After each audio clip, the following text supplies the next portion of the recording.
The bolt slid home with a heavy final thud. It was the sound I used to love, the mechanical promise of isolation. But as I turned back to the room, the silence didn't settle like dust. It pressed against my ears, heavy and expectant. The cabin wasn't empty. It was filled with the ghost of her presence. The leather sofa still held the depression of her weight. The air still carried that faint, stubborn trace of floral shampoo and wood smoke. I stood there, a structural engineer in a house that was perfectly sound, realizing that the foundation had shifted irrevocably. The solitude hadn't just been interrupted, it had been colonized. The first week was a study in phantom limb syndrome. I moved through the routine of survival, splitting wood, checking the solar battery levels, clearing the roof, but my hands felt clumsy, disconnected from the tasks. I found myself pausing in the middle of the room, listening for a breath that wasn't there, waiting for the click of a shutter that never came. The silence, which had been my oldest companion, had turned traitor. It wasn't peace anymore. It was just the absence of her voice. So I developed a new ritual, one that defied every rule I had set for this mountain. Every evening at sunset, I pulled on my boots and hiked the half-mile up to the ridge, the only spot where the digital world leaked through the granite. I stood in the biting wind, watching the signal bars flicker on my phone, waiting for the vibration that proved I wasn't the only person left on Earth. She spoke of traffic, of deadlines, of the frantic electric hum of the city. She described the view from her window, a sea of concrete and brake lights. And I tried to overlay that image onto the pine trees in front of me. It didn't fit. We talked about everything and nothing. But beneath the small talk was a current of desperation, a hunger that the digital signal couldn't feed. I wanted to tell her that the cabin felt like a tomb. She wanted to tell me that the city felt like a cage. Instead, we traded carefully constructed updates, two architects trying to build a bridge over a canyon we couldn't see. The dissonance began to wear on me. I was a creature of tactile reality. Stone, timber, steel. I understood things I could touch, stress I could measure. This digital tether was too thin. It was a ghost frequency. One night, standing on the ridge with snow stinging my face, I heard the exhaustion in her voice, a raw, unflinching fatigue that she was trying to hide behind a story about a difficult client. "I miss the fire," she whispered, and the signal crackled, breaking the word fire into static. "I miss the heat," I replied. And I wasn't talking about the stove. That was the breaking point. I walked back down to the cabin in the dark, the phone heavy in my pocket. I looked at the walls I had built, the sanctuary I had defended so fiercely. It was safe. It was solid. And it was suffocating. I realized that safety is a stagnant state.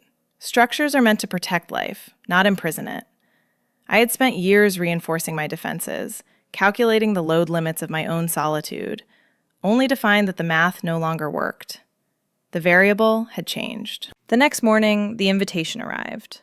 Not a text, but a physical card she must have mailed the day she got back, carried up the mountain by the postal contractor who grumbled about the ice. It was heavy cardstock, embossed, elegant. Diana Vance, retrospective, a gallery opening in the heart of the city. It was a summons to her world, a world of noise and artifice that I had spent a decade avoiding. I held the card in my calloused hands. It smelled of print shop chemicals and expensive perfume. It didn't belong here, among the cast iron and the wool. But then, neither did I. Not anymore. The decision wasn't rational. It was structural.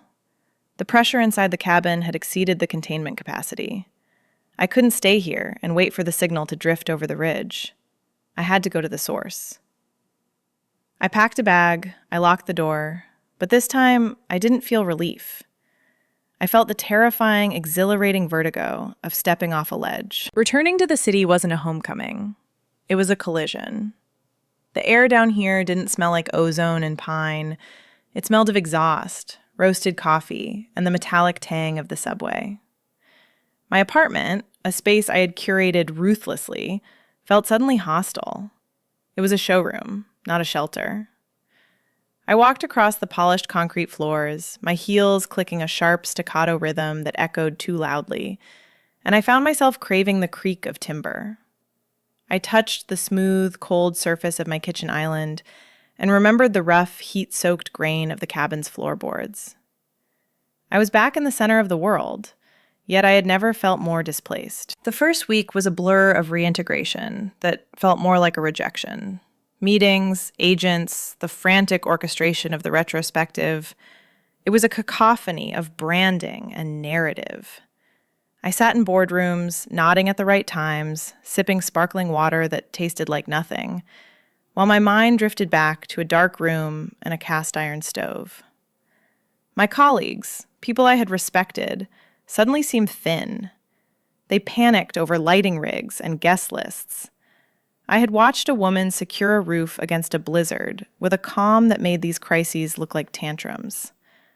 I felt like a ghost haunting my own career, moving through the motions of success while my real life was still trapped in a snowdrift 300 miles north. The only time I felt solid was in the darkroom. For this series, for her, I needed the chemicals. I needed the smell of Fixer and the red safety light. I stood in the dark, watching the paper float in the developer tray, waiting for the image to ghost into existence. And there she was, the engineer. The photo I had taken when she wasn't looking. In the developing fluid, the high-contrast black and white turned her into something elemental. The sharp line of her jaw, the tension in her hands, the absolute stillness of her posture. It wasn't just a portrait. It was a study in resilience. My agent called it brutal and tender. I called it the only honest thing I had made in 5 years. But as the opening night approached, the anticipation curdled into a specific, gnawing anxiety. I had invited her. I had sent the card with a terrifying hope. But now that the reality was looming, I was paralyzed. I looked at my reflection in the glass of the balcony door. Silk dress, diamonds, armored in the uniform of the art world. Then I looked at the photo of her in flannel and wool. These two worlds didn't just clash, they were different species. I was bringing a creature of silence into a cage of noise. What if she came down the mountain and shrank? What if the city broke her? Or worse, what if she looked at my life, this performative, glittering existence, and decided I was just as artificial as the rest of it? The night of the opening arrived with a humid, suffocating weight. The gallery was a sleek industrial space in Chelsea, stripped bare to highlight the work. I arrived early, pacing the concrete floors, checking the hanging height of the frames.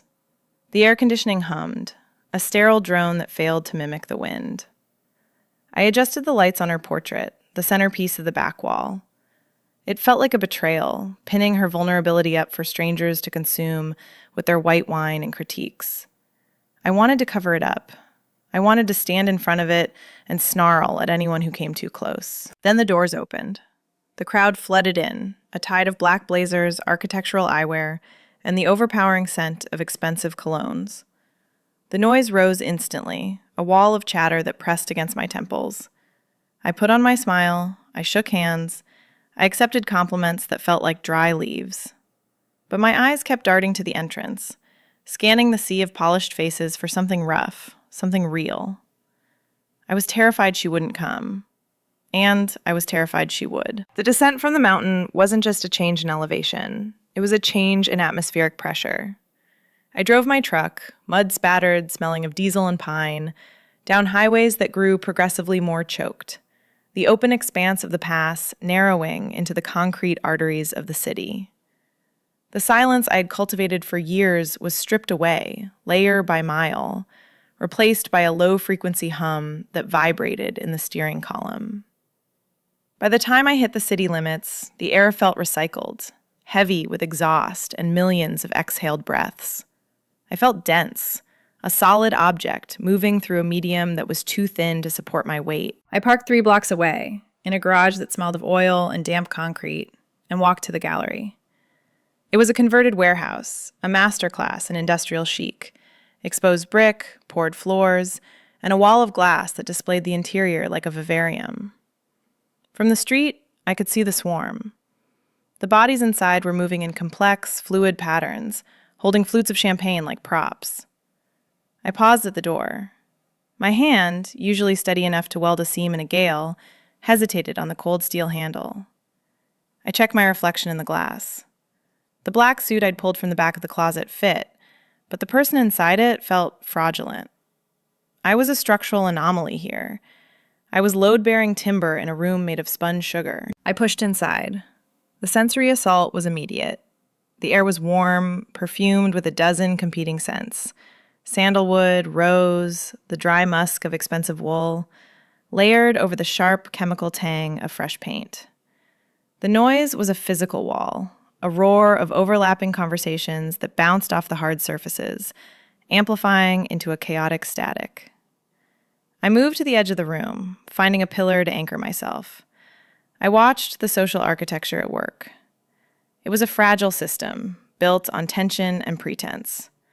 People leaned in, smiled with too many teeth, and scanned the room over each other's shoulders. It was a structure built to collapse the moment the attention shifted. Then I saw the keystone. Diana stood in the center of the room, surrounded by a tight orbit of admirers. If she had been a casualty on the mountain, here she was the predator. She wore a dress of black silk that severed the air around her, cut with a precision that exposed the long line of her back and the sharp architecture of her shoulders. She wasn't shivering. She wasn't limping. She was commanding the space with a terrifying, effortless grace. She threw her head back to laugh at something a man in a velvet blazer said, and the sound was bright, polished, and completely hollow. It was a performance. I knew the sound of her real laugh. It was lower, rustier, something that scratched its way out of her chest. This was just acoustics. I watched her for a long minute, cataloging the differences. The woman who had slept curled against my chest, seeking heat like a flower seeks the sun, was gone. In her place was this formidable, armored creature. I felt a sudden, sharp fracture in my chest. I had come down the mountain for a ghost. Then she turned. It wasn't an accident. She didn't scan the room. She looked directly at the pillar where I stood, as if she had felt the displacement of the air when I entered. Her gaze locked onto mine, and the room vanished. The noise, the perfume, the lights, it all dropped away. For a second, the polish cracked. Her eyes went wide, the pupils blowing out just like they had in the hypothermic dark of the cabin. She stopped mid-sentence, leaving the man in velvet talking to the air. The recognition was raw, unflinching. She saw the mud on my boots that I couldn't scrub off. She saw the storm I was still carrying. She broke the circle. She didn't excuse herself. She just walked away, cutting a straight line through the crowd. The sea of black blazers parted around her. She stopped 2 feet from me, invading my personal radius. Up close, the illusion of her armor held, but I could see the tremor in her hands where she clutched her glass. "You came," she said. Her voice was low, pitched for the intimacy of a confessional, cutting under the roar of the party. "You sent a map," I replied, my voice sounding too rough, too deep for this delicate room. "I don't ignore distress signals." "It wasn't a distress signal," she countered, though her eyes were searching my face, reading the lines of fatigue like a topographic chart. It was an invitation. In my line of work, structural stress looks the same, whether it's on a bridge or a person, I said. I looked at the crowd pressing in around us, their eyes darting toward Diana, wondering who the stranger in the severe suit was. "This room is vibrating, Diana. The tension is too high." "It's just an opening," she said. But she stepped closer, closing the gap until I could smell the heat of her skin beneath the perfume. "It's just noise." "It's suffocation," I corrected. A woman with architectural glasses drifted too close, her gaze raking over me with predatory curiosity. "Diana, darling, you must introduce us," she purred, her voice dripping with artificial sweetener. Diana stiffened. I saw the muscle in her jaw jump. The glass box was closing in. The air thickened, charged with the sudden, unbearable weight of being observed. We weren't 2 people anymore. We were becoming an exhibit. "I can't do this here," Diana whispered, the desperation leaking through the silk. "I can't breathe in here." "Then we evacuate," I said. "Lead the way." "Lead the way," she had said. But navigating the gallery floor felt less like leading and more like cutting a path through dense vegetation. I moved forward and she followed, her presence at my back acting as a strange magnetic shield. I could feel the heat radiating from her, a solid wall of warmth that kept the chill of the air conditioning at bay. The crowd parted for us, not because they recognized me as the artist, but because they sensed the sheer displacement weight of the woman walking behind me. She moved through the room with a predatory economy, wasting no energy on the social stutter steps that define this world. Every time her shoulder brushed mine, a shock of awareness traveled down my spine, grounding me in a way the champagne never could. We stopped in the center of the room, directly in front of the main partition. This was the altar I had built. Hanging there, blown up to a towering 4 feet by 6, was the image. North Wall, 2 p.m. That was the title on the little white card, a sterile, reductive label for a moment that had changed the molecular structure of my life. In the photograph, the engineer stood in profile against the frosted window of the cabin. The high-contrast black and white film had stripped away the warmth of the wood, leaving only lines of force. The tension in her jaw, the way her hand gripped the sill, the absolute terrifying stillness of her posture against the chaos of the storm outside. It was a beautiful image. It was technically perfect. And looking at it now, surrounded by people holding $500 clutches, I felt a wave of nausea so strong I almost stumbled. I had taken a private, holy thing and sold it by the square inch. I had framed our survival and invited strangers to critique the composition. "It's remarkable," a voice drawled from my left. Julian, a critic whose approval usually launched careers and whose silence ended them. He stood with his head cocked, studying the print through thick architectural frames. The isolation is palpable. You can feel the absolute despair of a subject, the resignation to the void. The words landed like slaps. Despair, resignation. He was looking at the strongest person I had ever met, a woman who could hold a roof against a blizzard with sheer will, and seeing a victim. He was projecting his own urban neuroses onto a survivalist's calm. I felt the engineer stiffen beside me. She didn't speak. She didn't have to. The air around her dropped 10 degrees. "It's not despair, Julian," I said, my voice sharper than I intended, cutting through the ambient hum of the room. He turned, blinking at me, a faint, patronizing smile playing on his lips. "Diana, darling, the artist always resists the interpretation, but the image speaks for itself. The posture is one of defeat. She's trapped." "She's not trapped," I snapped. The polite, gallery-curated mask I'd been wearing all night shattered. "She's waiting. And it's not resignation, it's calculation. She's checking the load-bearing capacity of the glass against the wind velocity." Julian laughed, a dry, brittle sound. "A lovely metaphor, but let's not over-intellectualize the raw emotion. It's a portrait of loneliness. The woman is clearly broken by the environment." "I'm standing right here," the engineer said. Her voice wasn't loud. It didn't need to be. It was a resonant, timber-deep sound that seemed to come from the floorboards up. It cut through Julian's monologue like a steel beam dropped on a glass table. Julian froze. He looked at me, then slowly turned his head to the woman in the black suit standing beside me. He looked at the sharp line of her jaw, the dark, intelligent eyes, the hands that were currently curled into loose, dangerous fists at her sides. Then he looked back at the photo. The realization hit him in a slow, painful wave. The subject had walked out of the frame and was currently staring him down with an expression of utter, clinical boredom. "The environment didn't break me," the engineer said, her eyes locking onto Julian's. "And the only thing trapped in this room is the air." She didn't wait for his response. She turned to me, and the hardness in her face softened. Just a fraction. Just for me. "Diana, this structure is compromised. We need to go." She was right. She was the only real thing in the room. She was concrete in a world of drywall.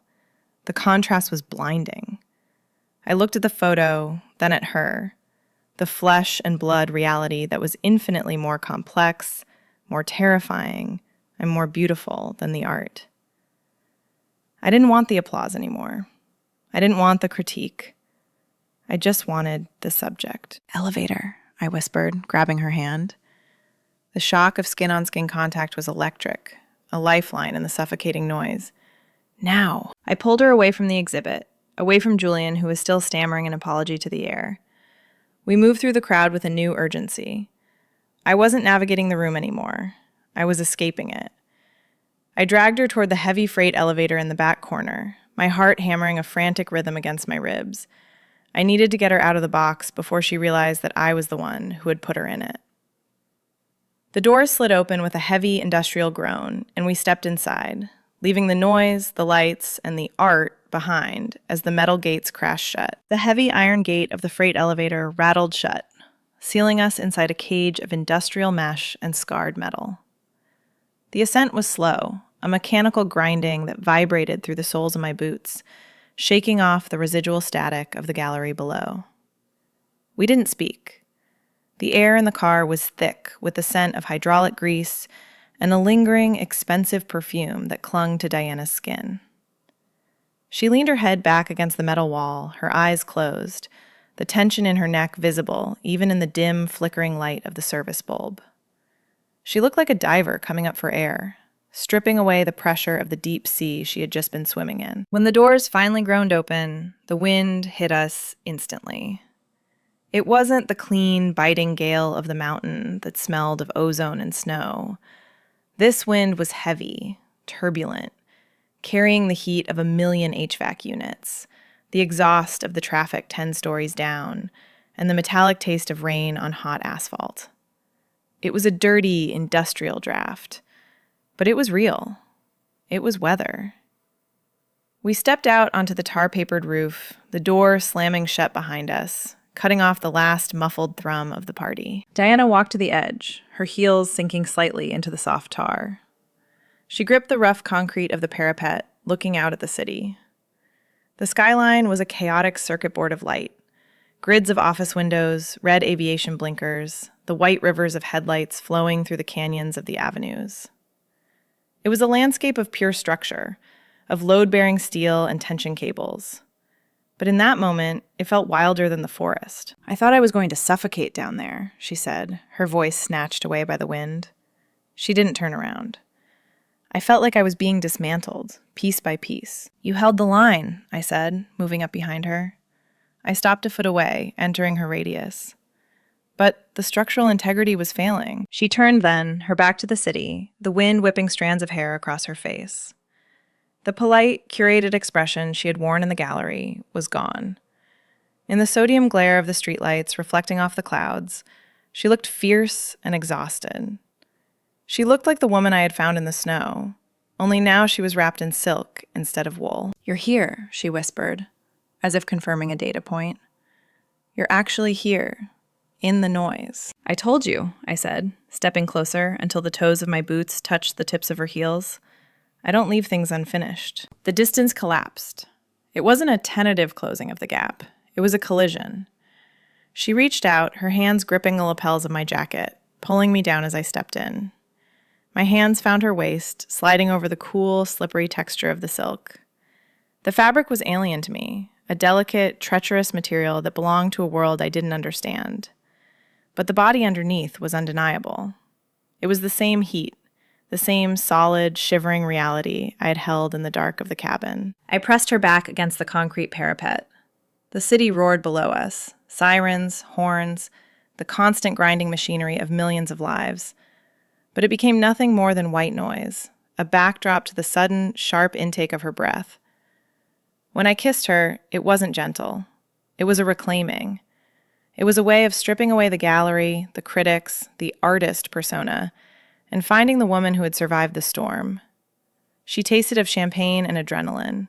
Her hands tangled in my hair, pulling me closer, anchoring herself to the only solid thing on the roof. The wind surged, whipping my jacket around us. But I didn't feel the cold. I felt the friction of our lives grinding together. Up on the mountain, I had thought our connection was a byproduct of the isolation, that we only made sense because there was no one else around to contradict us. I had thought the silence was the glue. But standing here, surrounded by the loudest, most chaotic structures on Earth, the pull was exactly the same.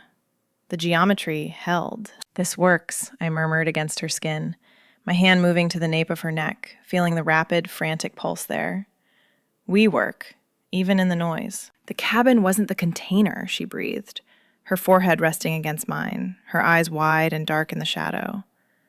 "It was just the start." We stayed there for a long time, suspended between the concrete and the starlight, two anomalies who had found a common frequency above the static. The city didn't stop. It never stops. But for the first time, I didn't feel the need to block it out. I just needed to be closer to the signal she was broadcasting. The transition from the roof to the reality of her life was a blur of taxi lights and elevator codes. Waking up the next morning, however, was a sharp, high-definition return to Earth. I opened my eyes to a ceiling that was too high and too white. There were no timber beams, no smell of wood smoke, just the sterile, filtered air of a penthouse and the brutal clarity of morning light hitting a glass wall. I turned my head. Diana was asleep beside me, her arm thrown over her eyes, but the peace of the night was already fracturing. On the bedside table, her phone lit up, vibrating silently against the marble. A notification. Then another. The world was waking up, and it was coming for her. The morning light in the penthouse didn't creep in like it did at the cabin. It assaulted the room. It hit the floor-to-ceiling glass and shattered into a million hard, white fragments that illuminated the dust motes dancing in the air conditioning. I woke up not to the sound of wind or a cracking fire, but to the relentless, insectile buzzing of my phone on the marble nightstand. It was a summons. I knew, even before I rolled over and squinted at the screen, that the grace period was over. The gallery opening had been the celebration. This was the invoice. I reached for the device, my fingers brushing against the cold stone. The notification was a single email, flagged with the high-priority red exclamation point that used to give me a dopamine hit. Subject: Global Fellowship / Tokyo and Berlin / Final Selection. I sat up, the silk sheets pooling around my waist. The air in the room was perfectly climate-controlled, 70 degrees and sterile, but I felt a cold sweat prickling at my hairline. I opened the email. It was the offer, the big one. A year-long residency, fully funded, starting in Tokyo and ending in Berlin. A monograph published by the most prestigious press in the industry. It was the kind of validation that artists kill for.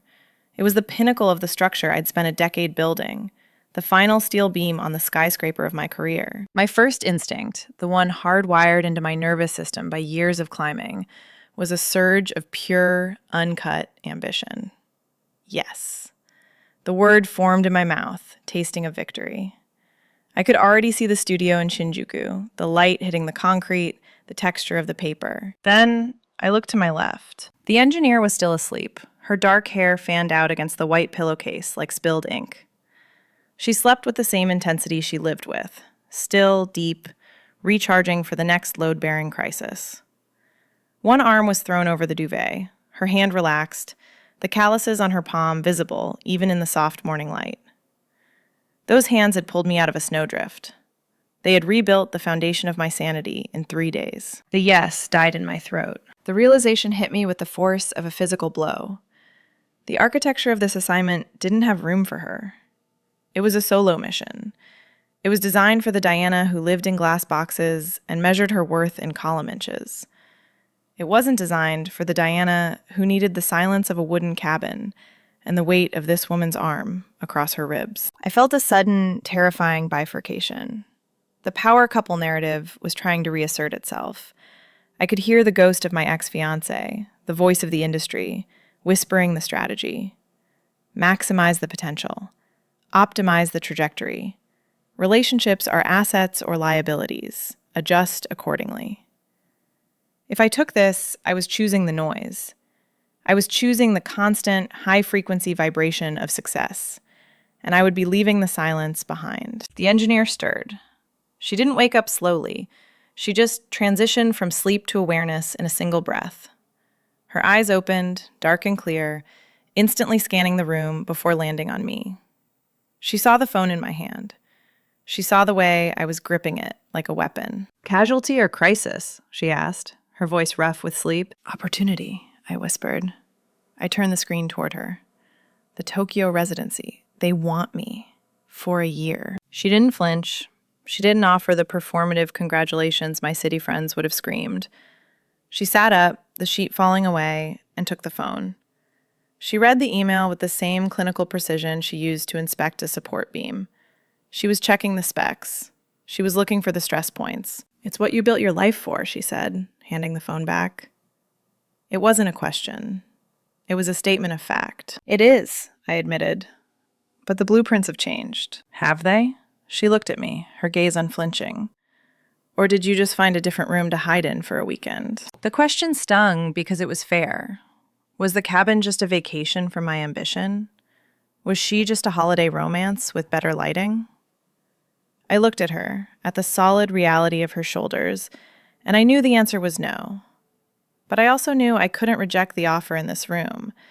The penthouse was too loud with expectations.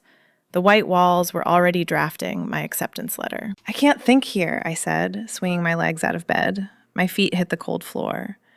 "The signal-to-noise ratio is too high. I can't hear myself think." "Then we changed the acoustic environment," the engineer said. She stood up, walking to the window, looking out at the sprawling, indifferent city. "We go back up. We put the offer on the table in the quiet, and we see if it holds up against the wind." "You'd go back?" I asked. "With me, knowing I might leave?" She turned, silhouetted against the morning sun. "I don't fear the wind, Diana. I just need to know which way it's blowing." "Pack a bag," I said, the decision settling in my chest like a stone. "We're going to the cabin. I need to know if the silence is portable, or if I'm just haunting a house that isn't mine." We left within the hour. The city didn't want to let us go. The traffic was a snarl of red lights and aggression, but we punched through. As the skyline faded in the rearview mirror, replaced by the rising green of the foothills, I felt the tension shift. I wasn't escaping the storm this time. I was driving straight into the eye of it, carrying a piece of paper that could destroy everything we had built. The drive up the mountain was an exercise in anticlimax. There were no white-knuckle drifts, no blinding sleet, no four-wheel drive heroics required. The road was a ribbon of dry gray gravel winding through the pines, illuminated by a sun so bright it felt intrusive. When we pulled up to the cabin, it didn't look like the fortress that had saved us. It looked like a small, weathered wooden box, sitting exposed on a rock. The mystery had evaporated with the snow, leaving behind only the stark, undeniable reality of timber and glass. I unlocked the door, and it swung open without resistance.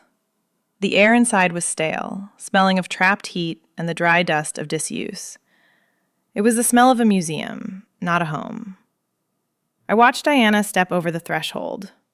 She was wearing her city clothes, jeans that cost more than my chainsaw, and a cashmere sweater that looked too soft for the rough-hewn walls. She paused in the center of the room, looking around as if trying to locate the magic we had left behind. But the magic had been a reaction to the thermal crisis. Without the cold pressing in from the outside, the heat inside just felt stifling. We fell into a simulation of our previous life. I opened the windows to let the mountain air flush out the stagnation. Diana unpacked the groceries we'd bought in the valley. Wine, artisanal cheese, things that felt like vacation supplies rather than survival rations. She moved through the kitchen with a determined, performative casualness. She was trying to be the woman who had sat on the floor eating soup, but the rhythm was off. Her movements were too sharp, too fast. She was chopping vegetables with the same aggressive precision she likely used to edit contact sheets. I sat in the armchair, the one where I had watched her sleep that first night, and I observed the load-bearing dynamics of the room. It was failing. When the storm was howling, this 12 by 20 space had been the entire universe. Now the sunlight streamed in, illuminating every dust mote and scratch on the floorboards, exposing the stagnation. "You're vibrating," I said quietly. Diana froze, the knife hovering over a red pepper. She didn't look at me. "I'm relaxing. This is me, relaxing. I'm chopping produce in a wood cabin. It's pastoral. It's kinetic," I corrected. "You're moving at the speed of the city, Diana. You're trying to slow down the RPMs of a turbine by grabbing the shaft with your bare hands. It's going to burn you. She set the knife down with a clatter that was too loud in the quiet afternoon. She turned, leaning back against the butcher block island, crossing her arms over her chest. The sunlight hit her face, revealing the tension lines around her eyes that the soft lighting of the gallery had hidden. "I'm trying to figure out how to fit," she admitted, her voice tight. "I'm trying to shrink back down to the size of the room. I did it before. I fit here perfectly." "You were injured before," I said, standing up and walking to the window. I looked out at the valley, green and vast and indifferent.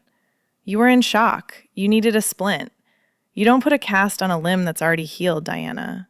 That's not protection. That's atrophy." "So what are you saying?" She pushed off the counter, pacing the short distance to the sofa. "That I don't belong here? That this place, that we were just a triage unit?" "I'm saying the cabin was a shelter." I turned back to face her. "It was never meant to be a perimeter wall. You're looking at that email at Tokyo, and you're thinking you have to choose between the structure and the wind. You think if you take the job, you lose this. And if you keep this, you have to stay in the box." "Don't I?" she challenged, her eyes flashing. "You don't leave the mountain. You said it yourself. You maintain the silence. If I go to Tokyo, I'm choosing the noise. I'm choosing the very thing you built this place to escape." "I built this place because I was rigid," I said, the realization crystallizing as I spoke. "I built it because I thought strength meant not moving. But that's bad engineering. A bridge that doesn't sway in the wind snaps. A skyscraper that doesn't vibrate with the earthquake collapses. Rigidity isn't strength, Diana. It's brittleness." I walked over to her, entering her space. She didn't retreat, but her posture was defensive, waiting for the rejection. I reached out and took her hands. They were warm, dry, and trembling with that suppressed energy. "You are not a creature of still water," I told her, my thumbs tracing the pulse at her wrists. "You are a storm. And you can't keep a storm in a jar on a shelf just because you like the way it looks." "But I want the jar," she whispered, her voice cracking. "I want the place where I don't have to be the storm." "Then we have to build a bigger structure," I said. "Because this sunlight trap, it's too small for the life you're trying to cram inside it. We're suffocating in the safety, Diana, and I think you know it." She pulled her hands away, not in anger, but in a sudden, desperate need for distance to process the data. She walked to the door, staring out at the open air. The silence stretched between us, but this time it wasn't the comfortable silence of the snow. It was the heavy, pressurized silence of a decision that could no longer be deferred. The vacation was over. The structural assessment was complete. Now came the demolition. The silence wasn't a sanctuary anymore. It was a vacuum. It sucked the air out of the room, leaving a thin, pressurized atmosphere that made my ears pop. I stood at the open door, staring at the tree line, but I wasn't seeing the majesty of nature. I was seeing the limitations. The trees were a wall. The mountain was a barrier. The piece that had healed me 3 months ago now felt like it was drowning me in slow-motion resin. The engineer was right. I was vibrating. I was a high-tension cable trying to act like a hammock, and the strain was tearing me apart. I turned back to the room. The engineer stood by the wood stove, her hands in her pockets, watching me with that terrifying, calm precision. She wasn't judging. She was waiting for the collapse. She was waiting for me to admit that the structure we had built here was temporary. "I want it," I said. The confession scraped my throat. It felt like a betrayal of the holy quiet we had shared. But once the seal was broken, the truth flooded out. I want Tokyo. I want the pressure. I want the 12-hour days and the smell of developer fluid, and the feeling of being in the center of the current. I look at this view, this perfect, silent view, and I feel like I'm already dead. The engineer didn't flinch. She just nodded, a small, almost imperceptible movement. "Then take it." "It's not that simple," I snapped, the frustration boiling over. I paced to the center of the room, the heels of my boots striking the floorboards with a violence that felt foreign here. "You talk about structure, about load-bearing capacities. Look at the geometry, engineer. My life is a glass box in a city of 10 million people. Your life is a wooden box on a mountain with 0. Those are parallel lines. They don't intersect. If I choose the noise, I lose the silence. I lose you. I stopped, breathing hard, the fear finally stripped bare. That was the core of it. Not the job, not the travel. It was the terror of returning to the empty white apartment. It was the memory of sitting on my designer sofa, surrounded by accolades, feeling the absolute, crushing weight of being alone. I had found the one person who made me feel solid, and she belonged to the one place I couldn't stay. I can't go back to just being successful, I whispered, the anger draining away into vulnerability. I can't be the brilliant Diana Vance who eats dinner standing up over the sink because there's no point in setting a table for one. I can't do the empty white box again. But I can't stay here and watch the moss grow either. It's an impossible choice. The engineer moved then. She crossed the room, not with the urgency of a rescue, but with the deliberate pace of someone solving a problem. She stopped in front of me, invading my personal space, forcing me to look at her. She didn't touch me. She just held my gaze, her dark eyes stripping away the panic. "You're treating this like a binary equation," she said, her voice low and steady. 0 or 1, on or off, stay or leave. That's bad math, Diana. And it's worse architecture. It's reality, I argued. You are the mountain. You said it yourself. You maintain the silence. I said I maintain it, she corrected. I didn't say I was bolted to it. You're looking at me and seeing a fixture. You think I'm part of the cabin, like the stove or the roof.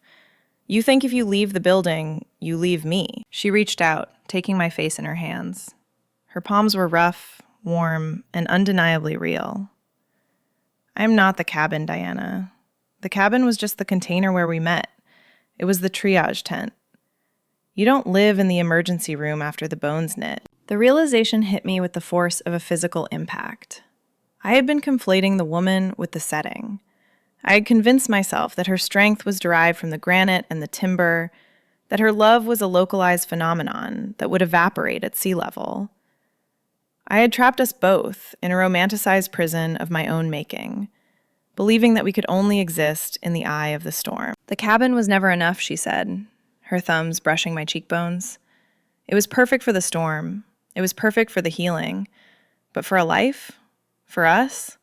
It's too small. You can't fit a hurricane in a matchbox, and you can't fit what we have in 600 square feet of isolation.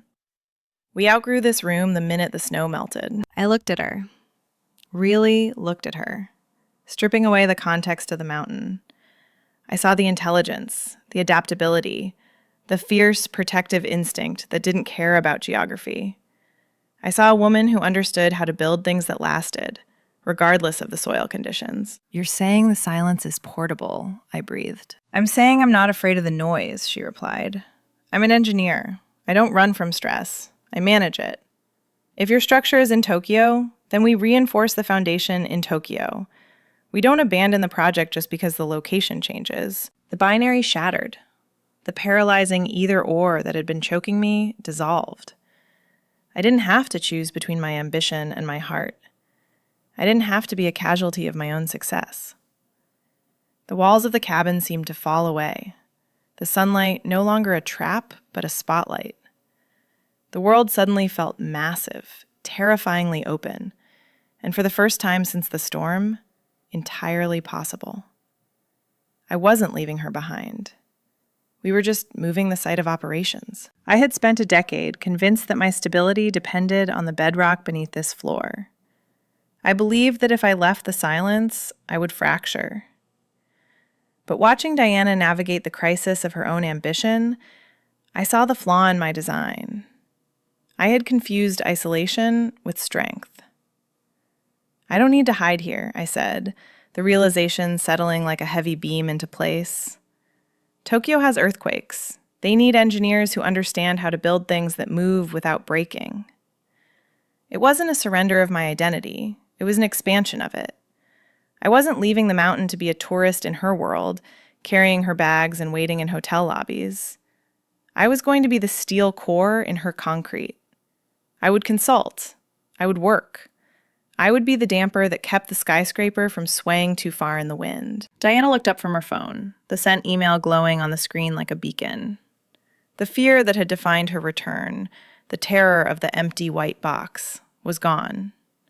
In its place was a fierce, grounded resolve. "I'm not leaving the silence behind," she said, her voice steady. "I'm bringing the source." She understood now. The quiet wasn't in the wood, it was in the woman.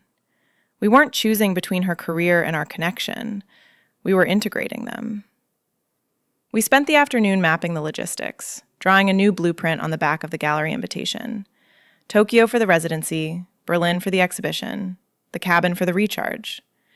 It was a complex, mobile architecture, built to withstand the high winds of her industry and the deep stillness of my needs.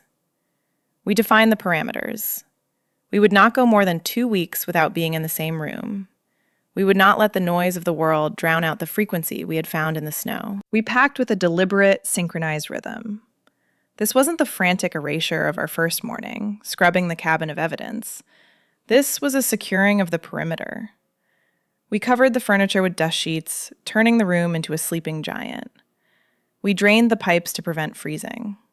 We were preserving the space, not abandoning it. The cabin wasn't a bunker anymore. It was a base camp. A fixed point we could triangulate from, no matter how far off the map we drifted. I watched Diana fold my heavy wool sweater into her sleek city suitcase. It was a violation of categories, rough wool against silk, but it fit. It was the perfect visual metaphor for the life we were about to build. We were taking the raw materials of the storm and using them to reinforce the glass house she lived in. The power couple narrative, she feared, wasn't going to destroy us, because we weren't playing by their rules. We were building a new geometry, where home wasn't a postal code or a building. Home was simply the radius between us. As long as we stood within that circle, the structure would hold. I pulled the heavy iron door shut. The latch clicked, a sharp mechanical sound that echoed in the clearing. It was the sound of a chapter ending, but not the book. I turned the key, locking the stillness inside, preserving it for the next time we needed to breathe.